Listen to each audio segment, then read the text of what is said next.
गांव के बाहरी इलाके में रामलाल अपने एक छोटे से कच्चे घर में रहता था। उसकी पत्नी कमला और दोनों बच्चे राधा और मोहन उसके साथ रहते थे। घर की हालत थोड़ी ठीक नहीं थी, लेकिन उसमें हर कोई अपने तरीके से खुश था।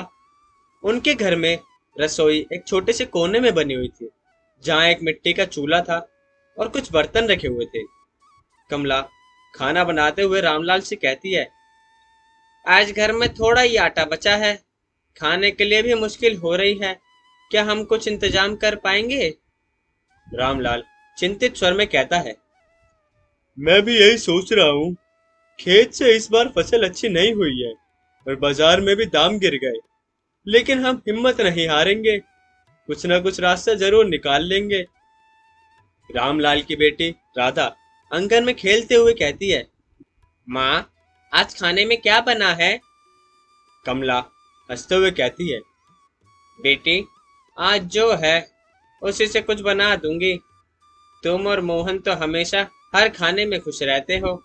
मोहन मुस्कुराते हुए कहता है, हाँ माँ, हमें तो आपके हाथ का खाना बहुत पसंद है। चाहे वो जो भी बनाओ, सबसे अच्छा ही बनता है और हमें तो बहुत मजा आता है खाने में। धीरे धीरे शाम होती है। रामलाल खेत से वापस आ रहा होता है। तभी उसका पड़ोसी शंकर उसके पास आता है। शंकर रामलाल से कहता है, अरे रामलाल, सुना है इस बार तुम्हारी फसल भी खराब हो गई। रामलाल गंभीर स्वर में कहता है, हाँ भाई, बस किस्मत ने साथ नहीं दिया। अब घर का खर्च भी चलाना मुश्किल हो रहा है। शंकर सोचते हुए कहता है, देखो रामलाल, हम दोनों ही गरीब हैं, लेकिन हमें कुछ करना होगा। मैंने सुना है कि गांव के सरपंच जी गरीब परिवारों के लिए मदद करते हैं। क्यों ना तुम भी उनसे जाकर बात करो? रामलाल चौंकते हुए कहता है, सच कह रहे हो क्या भाई? मैं तो ये बात जानता ही नहीं था। ठीक है, कल ही जाकर उनसे मिल लूंगा। अगले दिन रामलाल सरपंच जी के घर पहुंचता है। सरपंच जी गांव के मुखिया है और लोगों की मदद के लिए अक्सर योजनाएं बनाते रहते हैं। तो रामलाल सरपंच जी से मिलते हुए कहता है, नमस्ते सरपंच जी, मैंने सुना है कि आप गरीब परिवारों की मदद करते हैं, उनकी कुछ सहायता का इंतजाम कर देते हैं। सरपंच जी मुस्कुराते हुए कहते हैं, हाँ रामलाल, तुम्हें सही जानकारी मिली है। हम गांव के गरीब परिवारों को हर महीने राशन देने का प्रबंधन करते हैं, ताकि उनकी रसोई में भी कभी आग न बुझे। तुम भी इसके लिए आवेदन कर सकते हो। रामलाल आशा से कहता है, सरपंच जी, मेरे पास इस समय बहुत तंगी है। घर में खाने के लिए मुश्किल से ही आटा बच पाता है। सरपंच जी समझाते हुए कहते हैं, चिंता मत करो रामलाल, तुम जैसे लोगों के लिए ही योजना बनाई गई है। कल से तुम राशन लेने आ सकते हो। तुम्हारी रसोई भी कभी खाली नहीं रहेगी। तुम चिंता मत करो। कुछ दिन बाद रामलाल राशन लेकर घर आता है। घर में हर कोई खुश होता है कि अब कम से कम भूखे नहीं रहना पड़ेगा। कमला रसोई में राशन रखते हुए कहती है, ये राशन देखकर दिल को सुकून मिला है। अब बच्चों को भी भूखा नहीं रहना पड़ेगा। रामलाल मुस्कुराते हुए कहता है, सरपंच जी ने हमारी बहुत बड़ी मदद की है। अब हम बिना चिंता किए राधा और मोहन की पढ़ाई पर ध्यान दे सकते हैं और उन्हें अच्छे से पढ़ाई करवा सकते हैं। राधा खुश होकर कहती है, माँ, आज जो तुमने सब्जी बनाई है, अब रोज ऐसे ही खाना मिलेगा ना? कमला प्यार से कहती है, हाँ बेटी, अब हमारी रसोई में हर दिन चूल्हा जलेगा। तुम्हें अब भूखे पेट सोना नहीं पड़ेगा। अब तुम्हें रोज स्वादिष्ट खाना मिलेगा। रात के समय परिवार एक साथ बैठकर खाना खा रहा होता है। सभी के चेहरे पर खुशी होती है। सभी बहुत उत्साहित होते हैं। मोहन खाते हुए कहता है, पिताजी, जब मैं बड़ा हो जाऊंगा तो मैं भी खेत में आपकी मदद करूंगा, ताकि हम ज्यादा से ज्यादा फसल उगा सके। फिर हम और भी अच्छा खा सकेंगे और हमें भूखे पेट नहीं सोना पड़ेगा। रामलाल गर्व से कहता है, हाँ बेटा, तुम जरूर मदद करना, लेकिन पहले पढ़ाई पूरी कर लो। अगर हम मेहनत करेंगे तो एक दिन हम अपने हालात जरूर सुधार सकेंगे। राधा उत्साहित होकर कहती है, हाँ पिताजी, मैं भी कुछ सीखूंगी ताकि माँ की रसोई में मदद कर सकूं। और हम सब मिलकर अच्छा खाना बना सके। कमला मुस्कुराते हुए कहती है, हमारे बच्चे भी हमारी मदद करने के लिए कितने तैयार हैं। हमें भी हिम्मत नहीं हारनी चाहिए। हमें भी रोज मेहनत करनी चाहिए। रामलाल खुश होकर कहता है, सही कहा कमला तुमने। गरीब होना कोई शर्म की बात नहीं है। अगर हम मेहनत और सच्चाई से अपना काम करेंगे तो हमारी रसोई भी कभी खाली नहीं रहेगी। अगली सुबह रामलाल के घर से पकते हुए खाने की खुशबू पूरे मोहल्ले में फैल जाती है। आसपास से लोग जा रहे होते हैं, वो उसकी खुशबू से प्रभावित होते हैं। शंकर रामलाल के घर के पास से जा रहा होता है। तभी शंकर कहता है, रामलाल, तुम्हारे घर से तो आज बड़ी अच्छी खुशबू आ रही है। लगता है अब तुम्हारी रसोई फिर से गुलजार हो गई है। रामलाल मुस्कुराते हुए कहता है, हाँ भाई, अब सब ठीक हो रहा है। सरपंच जी की मदद से हमारी रसोई में फिर से आग जलने लगी है। शंकर खुश होकर कहता है, ये तो बहुत अच्छी बात है। अब देखना, तुम्हारी मेहनत रंग लाएगी और तुम्हारी रसोई हमेशा भरपूर रहेगी। तुम ऐसे ही मेहनत करते रहो। तो इस कहानी से हमें यह सीख मिलती है कि गरीब की रसोई भले ही साधारण हो, लेकिन उसमें मेहनत, ईमानदारी और उसमें परिवार के प्यार का स्वाद होता है। चाहे हालात कितने भी मुश्किल क्यों ना हो, सच्ची मेहनत और लोगों की मदद से हर मुश्किल को पार किया जा सकता है। परिवार के साथ मिलकर हर संघर्ष को जीता जा सकता है और गरीब की रसोई में भी खुशियों की महक हमेशा बसी रहती है। तो अगर आप इस चैनल पे नए हैं और आपको ये कहानी पसंद आई तो हमारे चैनल को सब्सक्राइब करें और लाइक शेयर करके हमारे चैनल को सपोर्ट करें। एक छोटे से गांव में मीना नामक एक गरीब महिला रहती थी, जो सिलाई का काम करके अपनी बेटी रितु को पढ़ा रही थी। आर्थिक तंगी के कारण उसकी सिलाई की दुकान सही से नहीं चल रही थी। तो रितु चिंतित होकर कहती है, माँ, मैं देख रही हूँ कि आपके पास काम बहुत कम हो गया है। अब हम इस महीने का किराया कैसे भरेंगे? मीना सांत्वना देते हुए कहती है, चिंता मत करो बेटा, भगवान पर भरोसा रखो, कुछ ना कुछ अच्छा ही होगा। मैं कोशिश कर रही हूँ कि अधिक से अधिक कपड़े सिल सकूं ताकि घर का खर्च चल सके। रितु उदास होकर कहती है, माँ, मैं चाहती हूँ कि आपकी दुकान खूब चले और हमारे पास भी कभी पैसे की कमी ना हो। तभी मीना की पड़ोस की महिला सुषमा आंटी उसकी मदद करने के लिए आती है। सुषमा आंटी मीना से कहती है, अरे मीना, मैंने सुना है कि तुम्हारे पास काम कम हो गया है। तुम क्यों ना अपनी दुकान थोड़ा नया रूप दे दो, लोग नयापन देखकर आकर्षित होंगे। मीना कहती है, हाँ सुषमा दीदी, पर दुकान की हालत तो आप जानते ही हैं। इसमें कुछ सुधार करना भी मेरे बस की बात नहीं है।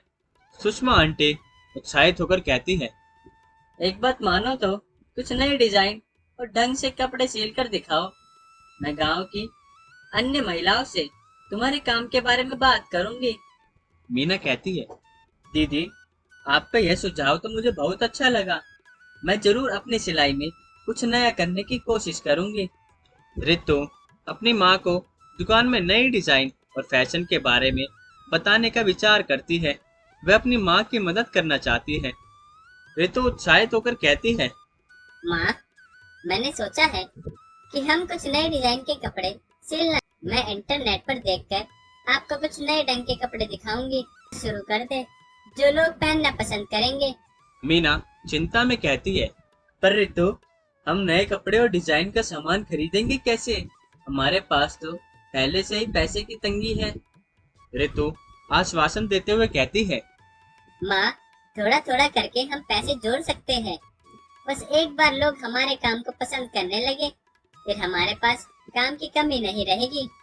मीना सोचते हुए कहती है, ठीक है बेटी, मैं तुम्हारे कहे अनुसार कुछ नए डिजाइन सीखने की कोशिश करती हूँ। तुम मेरी मदद करोगी? रितु खुश होकर कहती है, हाँ माँ, मुझे पूरा विश्वास है कि हम अपने सपने को साकार कर सकते हैं। मीना का पड़ोसी रमेश, जो एक छोटे दुकान का मालिक है, उसके दुकान के लिए कुछ ग्राहकों की सिफारिश करता है। रमेश मीना से कहता है, मीना बहन, मैंने सुना है कि तुम कुछ नए डिजाइन लेकर आई हो। मेरे कुछ ग्राहकों को तुम्हारी सिलाई की जरूरत है, क्यों ना तुम उन्हें अपना काम दिखाओ। मीना उत्साहित होकर कहती है। धन्यवाद रमेश भैया, आपकी मदद से मेरी दुकान का काम थोड़ा बढ़ जाएगा। मैं पूरी मेहनत से सिलाई करूंगी ताकि वे सभी संतुष्ट रहे। रमेश प्रोत्साहित करते हुए कहता है। मुझे यकीन है मीना बहन, तुम्हारे काम में लगन है और यही तुम्हारी सबसे बड़ी ताकत है। रमेश की सिफारिश पर कुछ महिलाएं मीना की दुकान पर आती है। मीना अपने सिलाई कौशल और नए डिजाइन के कपड़े उन्हें दिखाती है। पहली महिला कहती है। मीना बहन, तुम्हारे हाथ में तो जादू है। यह डिजाइन बहुत ही सुंदर है। मुझे अपने बेटे के लिए भी ऐसा ही सूट बनाना है। तो दूसरी महिला सराहना करते हुए कहती है। हाँ बहन, मुझे भी अपनी बहू के लिए कुछ नए डिजाइन सिलवाने हैं। तुमसे कपड़े सिलवाने में मुझे खुशी होगी। मीना मुस्कुराते हुए कहती है। जी, मैं पूरी कोशिश करूंगी कि आपको अच्छी सिलाई मिले। धन्यवाद कि आपने मुझे यह मौका दिया। कुछ दिनों बाद गांव के धनी व्यक्ति सेठ जी मीना की दुकान पर आते हैं और उसे एक बड़ा ऑर्डर देने का प्रस्ताव करते हैं। सेठ जी प्रभावित होकर कहते हैं। मीना बहन, तुम्हारे काम की तारीफ तो सुनी है। मेरे घर में एक बड़ा समारोह है और मैं चाहता हूँ कि तुम वहाँ के लिए कुछ खास कपड़े सिल दो। मीना आश्चर्यचकित होकर कहती है। सेठ जी, आपके जैसे बड़े आदमी के लिए काम करना मेरे लिए सौभाग्य की बात होगी। मैं पूरी मेहनत से आपके लिए कपड़े सिलूंगी। सेठ जी प्रसन्न होकर कहते हैं।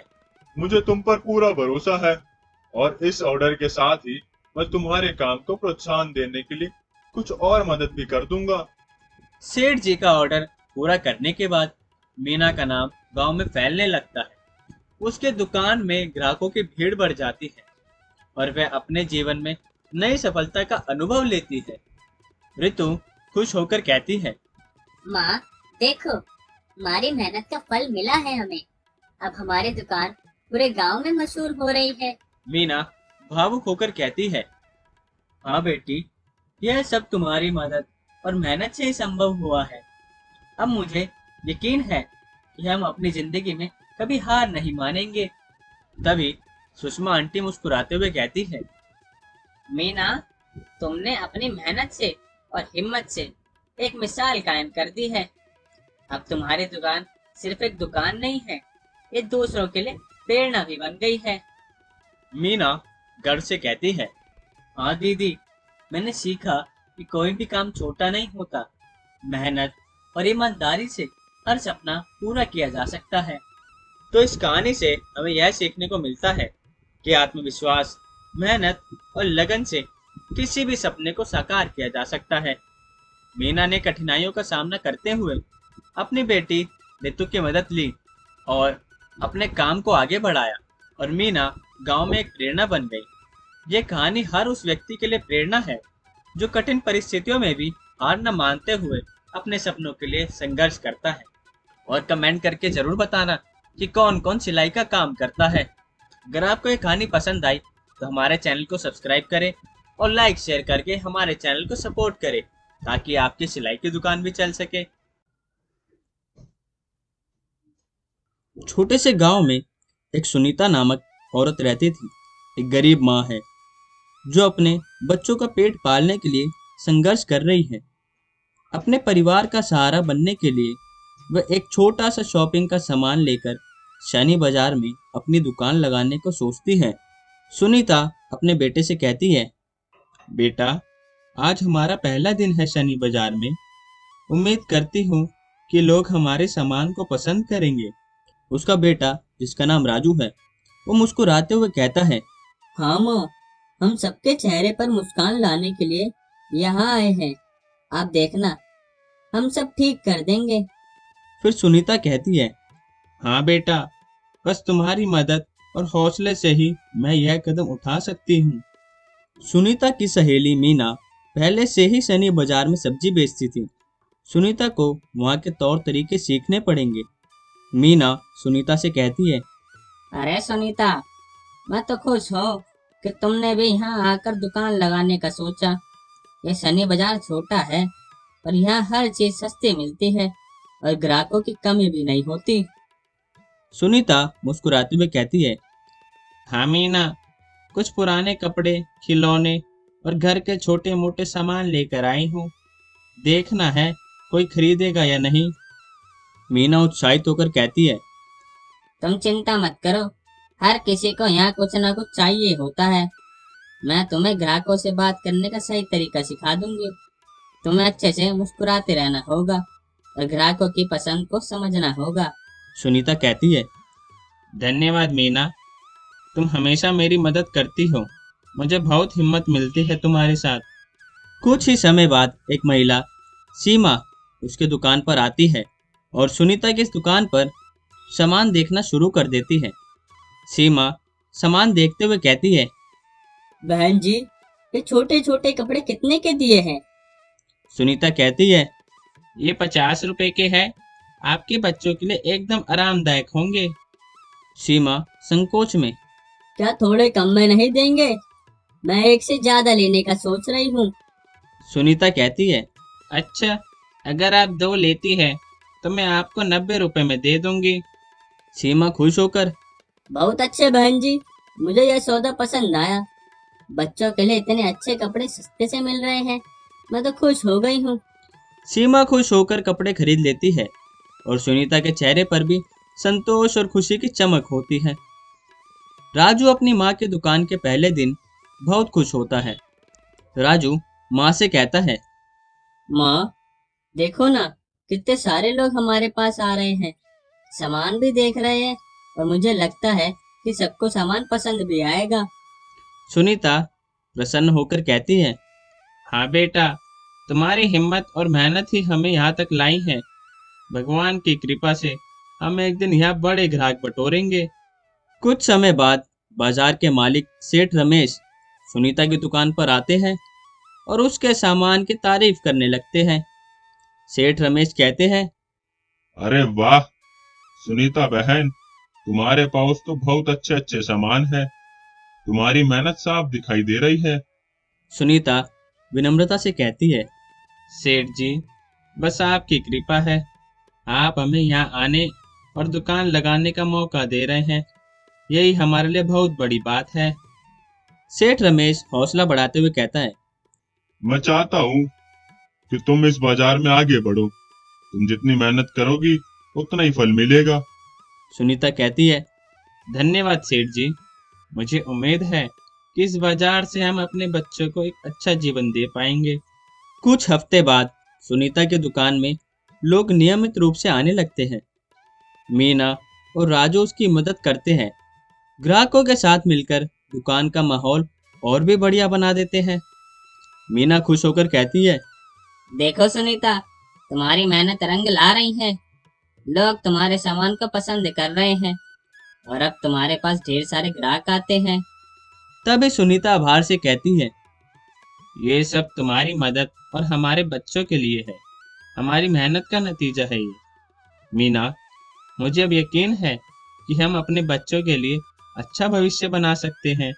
तभी राजू कहता है, माँ, एक दिन हम अपनी दुकान को बड़ा बना देंगे और मैं तुम्हारे साथ मिलकर और मेहनत करूंगा।